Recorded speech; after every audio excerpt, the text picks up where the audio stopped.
ನಾನೊಬ್ಬನೇ ಇದ್ದೇನೆ. ನನ್ನ ಹಾಗೆ ಇರೋ ಇನ್ಯಾರಾದರೂ ಈ ನೀರಿನಲ್ಲಿ ಸಿಕ್ಕಿದ್ದಾರೆ. ಸ್ವಲ್ಪ ತಿರುಗಿ ನೋಡೋಣ.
ಎಲ್ಲಿಂದ ಬಂದೆ, ಯಾಕೆ ಬಂದೆ, ಯಾರು ನನ್ನ ತಂದೆ, ನನಗೊಂದು ಅರ್ಥವಾಗುತ್ತಾ ಇಲ್ಲ. ಓ ಎನ್ನುವ ಶಬ್ದ ನಾಲ್ಕು ದಿಕ್ಕುಗಳಿಂದಲೂ ಕಿವಿಗೆ ಬಡಿಯುತ್ತಾ ಇದೆ. ಹೇಗೆ ನನ್ನ ಜನನವಾಯಿತು? ಜಲದಲ್ಲೇ ಮುಂದುವರಿಯುತ್ತೇನೆ. ಯಾರಾದರೂ ನನಗೆ ಕಾಣುವುದಕ್ಕೆ ಸಿಗಬಹುದು, ನೋಡೋಣ.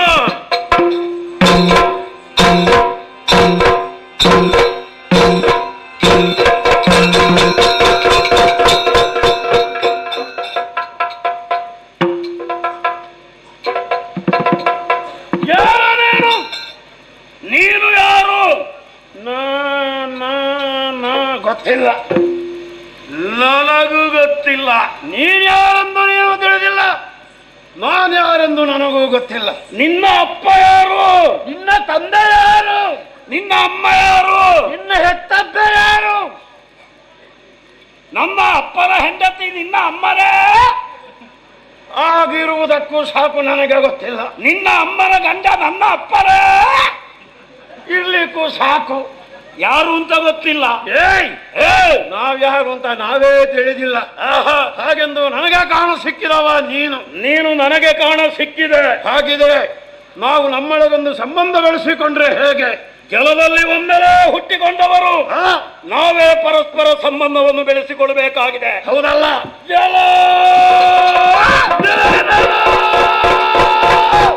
ನಿನ್ನನ್ನು ಕಂಡ ಕ್ಷಣ ನನಗೆ ಭಕ್ತಿ ಗೌರವ ಹುಟ್ಟುತ್ತಾ ಇದೆ. ನಿನ್ನನ್ನು ನೋಡಿದ ಹಾಗೆ ನನಗೆ ಯಾವುದೋ ಒಂದು ರೀತಿಯ ಪ್ರೇಮ ಹುಟ್ಟುತ್ತಾ ಇದೆ. ಭಕ್ತಿ ಗೌರವ ನಿನ್ನಲ್ಲಿ ನನಗೆ ಹುಟ್ಟಿದ ಕಾರಣದಿಂದಾಗಿ ನಿನ್ನೊಂದು ಅಂದ ಎಂದು ಕರೆಯಲೇ. ಹಾಗಿದ್ದರೆ ನಾನು ನಿನ್ನನ್ನು ತಮ್ಮ ಅಂತ ಕರೆಯುವುದೇ. ಹಲೋ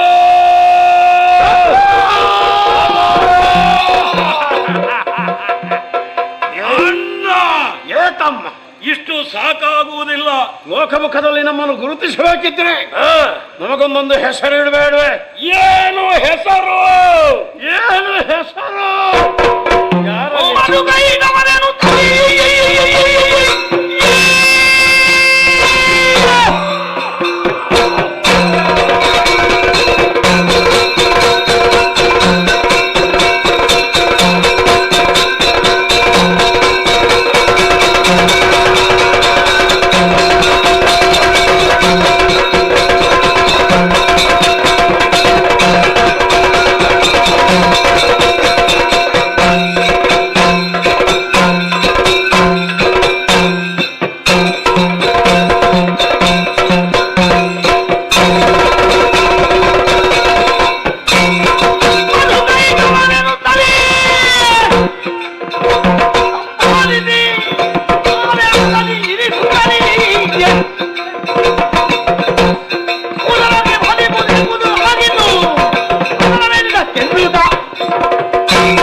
ನಿನ್ನನ್ನು ಗುರುತಿಸುವುದಕ್ಕೆ, ಅದೇ ರೀತಿಯಾಗಿ ನನ್ನನ್ನು ಗುರುತಿಸುವುದಕ್ಕೆ ಒಂದೊಂದು ಹೆಸರಿನ ಅವಶ್ಯಕತೆ ಇದೆ. ಖಂಡಿತ ಇದೆ. ನಮಗೆ ಹೆಸರನ್ನಿಡುವುದಕ್ಕೆ ಇಲ್ಲಿ ಬೇರೆ ಯಾರೂ ಇಲ್ಲ.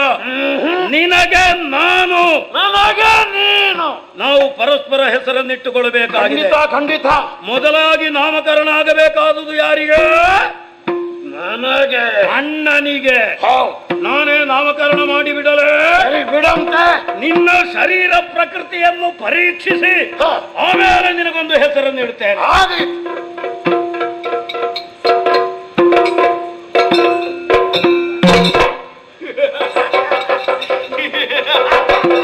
ಏನ ಏನ ಎಷ್ಟು ಮೃದುಲಿಂದ ಶರೀರ.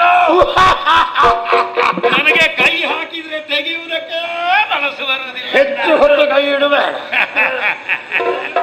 ಅಣ್ಣ, ಏನ ಮೃದುವಾದ ಶರೀರ, ಬಿಳಿ ಮೈ ಬಣ್ಣ, ಮಧು ಕುಡಿದವರ ಹಾಗೆ ನೀನು ನಡೆಯುತ್ತಾ ಇದ್ದಿ. ಆದ ಕಾರಣ ನಿನ್ನನ್ನು ಮಧು ಎಂದು ಕರೆಯಲ. ಏತಮ್ಮ ಅಣ್ಣ, ನಾನು ನಿನಗೊಂದು ಹೆಸರು ಇಡಬೇಕು. ಸರಿ, ನಿನಗೆ ಏನು ಹೆಸರು ಇಡ್ಲಿ? ನಿನಗೆ ಏನು ಹೆಸರು ಇಡ್ಲಿ? ನಾನೇ ಪರೀಕ್ಷೆ ಮಾಡ್ತೇನೆ. ಸ್ವಲ್ಪ ಗಟ್ಟಿಯಾಗಿ ನಿಲ್ಲು.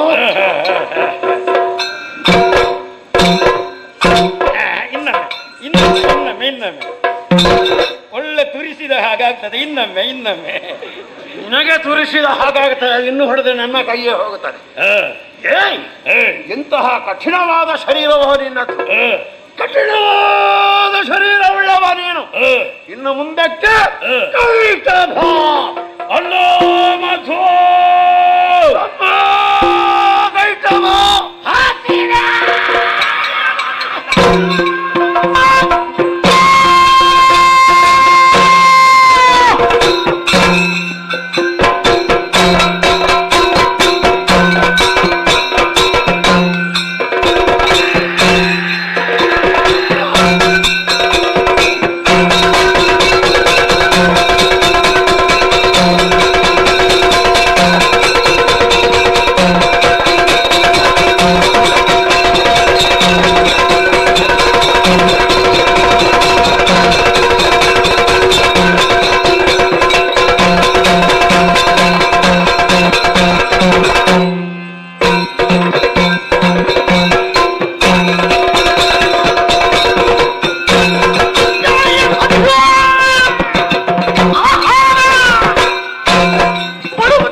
ಮಧ್ಯಪ್ರದೇಶದಲ್ಲಿ ಉರಿ ಹೇಳುತ್ತಾ ಇದೆ.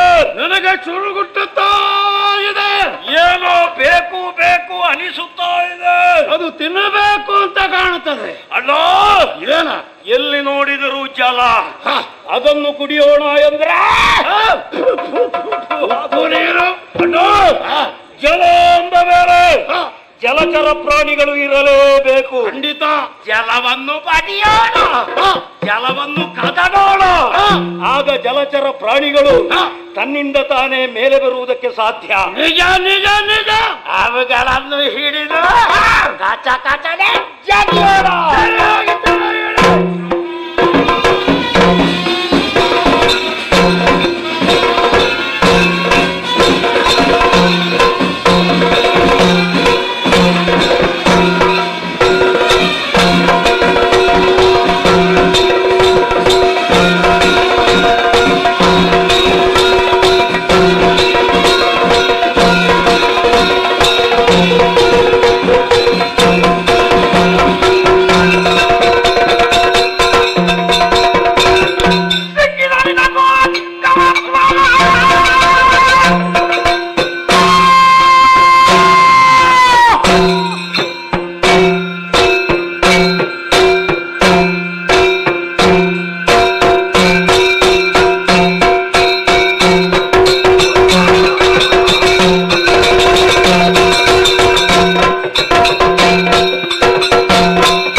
ಎಲ್ಲ ಬಬ್ಬೆ ಹಾಕೋದಿಲ್ಲ.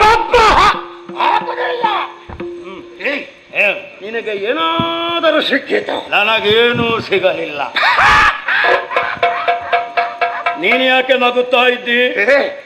ನೀರಿನಲ್ಲಿ ಹುಡುಕುತ್ತಾ ಹೋಗುವಾಗ ಒಂದು ಚಿಕ್ಕ ಪ್ರಾಣಿ ನನ್ನ ಕಣ್ಣಿಗೆ ಬಿತ್ತು. ಏನ್ ಮಾಡ್ತಾ ಇದ್ಯಾ? ಅಲ್ಲ, ನಿನ್ನ ಪೋಳೆ ಕಣ್ಣಿನ ಒಳಗೆ ಅದು ಉಂಟ ನೋಡಿದ್ದು. ನೀನು ಕಣ್ಣು ಹುಡುಕೋದು ಯಾಕೆ? ಕಣ್ಣಿಗೆ ಸಿಕ್ಕಿತ್ತು ಅಂತ ಹೇಳಿ ಕಣ್ಣಿಗೆ ಕಾಣ ಸಿಕ್ಕಿತ್ತು ಅಂದೆ. ಕಾಣ ಸಿಕ್ಕಿತು. ಎಲ್ಲುಂಟು? ಬಹಳ ದೂರದಲ್ಲಿ. ನಿನಗೆ ಕಮಲ ಗೊತ್ತಾ? ಕಮಲ ಗೊತ್ತಾ? ಯಾವ ಕಮಲ ಅದು? ಹಾ, ಕಮಲ ಅದು. ಕಮಲ ಅರಳಿದ ತಾವರೆ. ಆ ಕಮಲದ ಮೇಲೆ ಕುಳಿ ಗಟ ಗಟ ಗಟ ಗಟ ಗಟ ಗಟ ಗಟ ಗಟ ಗಟ ಗಟ ಗಟ ಗಟ ಗಟ ನಡುಗುತ್ತಾ ಉಂಟು. ನಿನಗೆ ನೋಡ್ಬೇಕು. ನೋಡ್ಬೇಕು. ಇಲ್ಲಿ ಬಾ. ಈಗ ನನ್ನ ಬೆರಳ ತುದಿಗೆ ನೋಡು.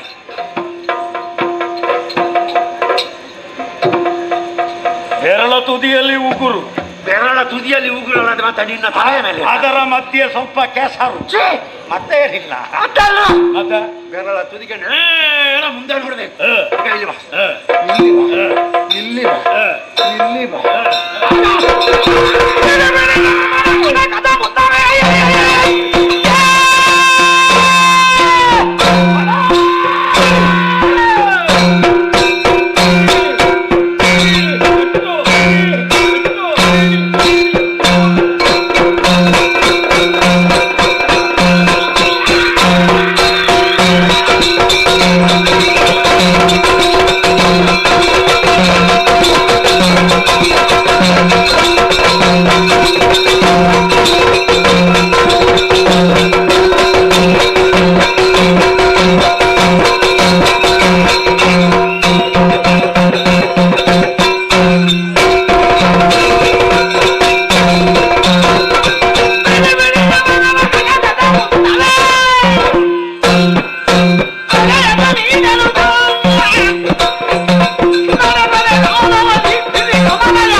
ತೋರಿಸಿದ ಜೀವಿಯನ್ನು ನಾನು ಕಂಡೆ.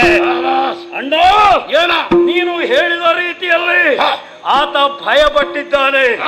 ಇನ್ನೇನು ಜಲದಲ್ಲಿ ಅಡಗುವ ಪ್ರಯತ್ನವನ್ನು ಮಾಡುತ್ತಾ ಇದ್ದಾನೆ. ಆ ಕಡೆ ಈ ಕಡೆ ನೋಡುತ್ತಾ ಇದ್ದಾನೆ. ಜಲದಲ್ಲಿ ಮುಳುಗುವುದಕ್ಕೆ ಮುಂಚಿತವಾಗಿ ಆತನನ್ನು ಬಿಡಿ ಬಿಡಿ ಬಿಡಿ ಬಿಡಿ.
ನನ್ನ ಕೈಯಿಂದ ಇದು ನಾನು ಏನು ನಿನಗೇನಾಯ್ತು? ಮತ್ತೆ ನೀನೇನು ಮಾಡಿದ್ದು? ಅವ ಎಂದು ಭಾವಿಸಿ ನನ್ನನ್ನು ನೀನು ಹಿಡಿದದ್ದು. ಅದು ನೀನ ಹುಣ್ಯಾತ್ಮ. ನಾನು ಒಬ್ಬೆ ಹಾಕದೇ ಇದ್ರೆ ಇಡೀ ನೇರವಾಗಿ ಇವನ ಹೊಟ್ಟೆ ಒಳಗೆ ನಾನು ಹೋಗ್ತಿದ್ದೆ. ನಾನು ನೋಡಿದ್ದೇನೆ ಪ್ರಾಣಿಯನ್ನು ಇನ್ನು ಬಿಡುವುದಿಲ್ಲ ಅಂತ ಓಡಿಸಿ ಓಡಿಸಿ ಓಡಿಸಿ ಓಡಿಸಿ ಎಲ್ಲ ಓಡಿಸಿ ಓಡಿಸಿ ಓಡಿಸಿ ಹಿಡಿದು ಕೈ ಸಿಕ್ಕಿತ್ತು. ಬಾಯಲ್ಲಿ ಹಾಕಿದೆ, ನುಂಗಿದೆ. ಓ ಇಲ್ಲಿವರೆಗೆ ಬಂದಿದೆ. ಅಷ್ಟು ಹೊತ್ತಿಗೆ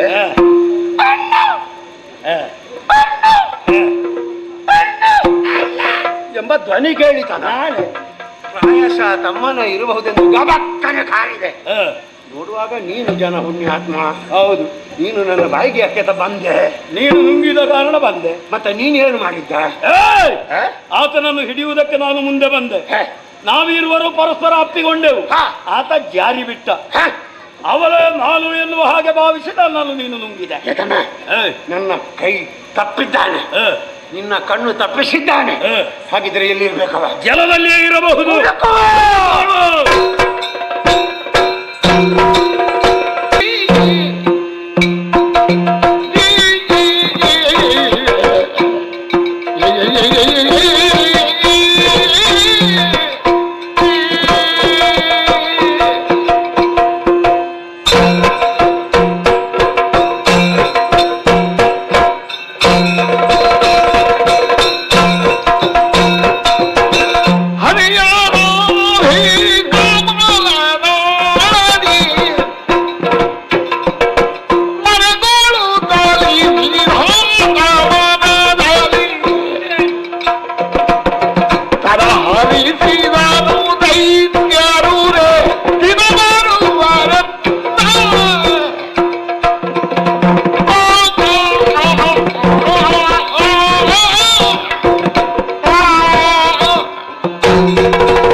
ಕಳ್ಳರಿಬ್ಬರು ನನ್ನನ್ನೇ ತಿನ್ನುವುದಕ್ಕಾಗಿ ಈ ಕಡೆಗೆ ಧಾವಿಸಿ ಬರುತ್ತಿದ್ದಾರೆ. ಅವರ ರೂಪು, ಅವರ ಆರ್ಭಟವು ಕೇಳಿ ಸಹಿಸಿಕೊಳ್ಳುವುದಕ್ಕಾಗುವುದಿಲ್ಲ.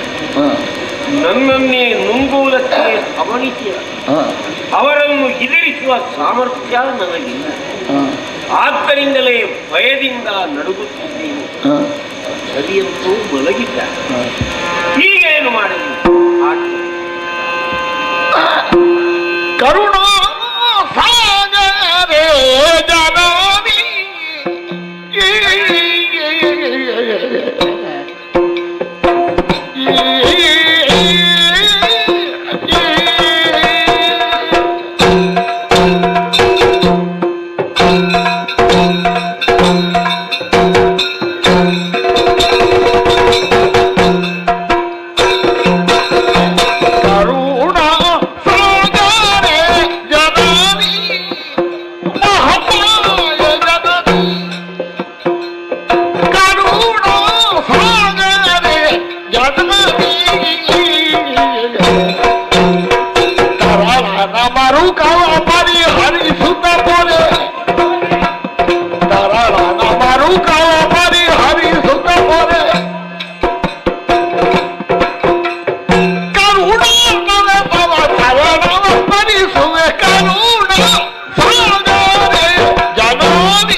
ನನ್ನನ್ನು ಭಯಗೊಳಿಸುತ್ತಿದ್ದಾರೆ.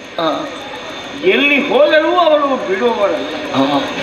ಆದ್ದರಿಂದಲೇ ಆರ್ತನಾದ ನನ್ನನ್ನು ಕೊರೆಯಬಲ್ಲವನೂ ಮಲಗಿದ್ದಾನೆ. ನಾನೇನು ಮಾಡುವುದೆಂದು ತಿಳಿಯುವುದಿಲ್ಲ.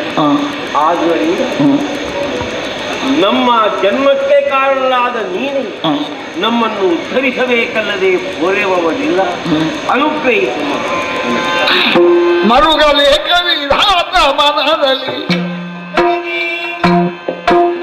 ಮರುಗಲೇಕ ವಿಧಾತ ಮನದಲ್ಲಿ ಮನಿಸಿರಿ ಯಾಕೆನ್ನ ಈ ಪರಿ ಒರೆಯಬಾರದೆ ನನ್ನ ಕಷ್ಟವ ಅರಿತುಕೊಂಡೆ.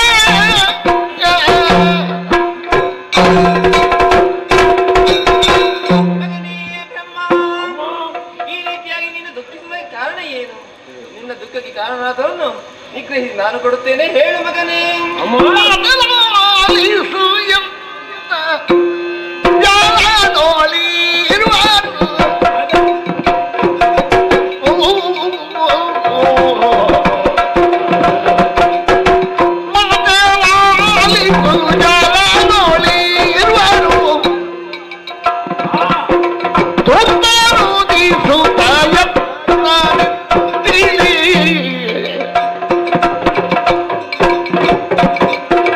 ಘಾತಿ ಸಾಲಿ ಕಟ್ಟುವ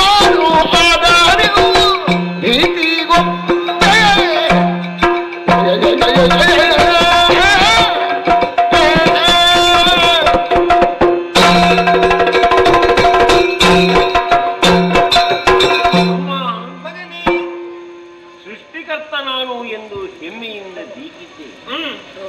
ಹರಿಯಲ್ಲಿ ವಾದಿಸಿದ್ದೆ. ಆದರೆ ತಾಯಿ, ಈ ಜಲನಿಧಿಯಲ್ಲಿ ಹುಟ್ಟಿಕೊಂಡ ಈರುವರು ನನ್ನನ್ನೇ ಹೆದರಿಸುತ್ತಾ ನುಂಗುವುದಕ್ಕಾಗಿ ಈ ಕಡೆಗೆ ಧಾವಿಸಿ ಬರುತ್ತಿದ್ದಾರೆ. ಅವರನ್ನು ನಿವಾರಿಸಲು ನಾನು ಸಿಕ್ಕನಲ್ಲ. ಈಗಾಗಲೇ ಭಯಗೊಂಡಿದ್ದೇನೆ. ಹರಿಯು ಮಲಗಿದ್ದಾನೆ. ಅಮ್ಮ, ಮಗನೇ, ರಕ್ಷಿಸು. ಮರುಗಬೇಡ ಮಗನೇ, ಮರುಗಬೇಡ ವಿಧಾತ, ಮರುಗಬೇಡ ವಿಧಾತ. ನಾ ಶ್ರೀ ಹರಿಯ ಸೇರಿದ ಕಾರಣದಿ ಈ ಹರಿಯನ್ನು ಸೇರಿಹ ಕಾರಣದಿ ಅವನಿರುವ ನಿದ್ರೆಗಳಿಂದ ಶೀಘ್ರದೊಳಗಲಿ ಹೋಗ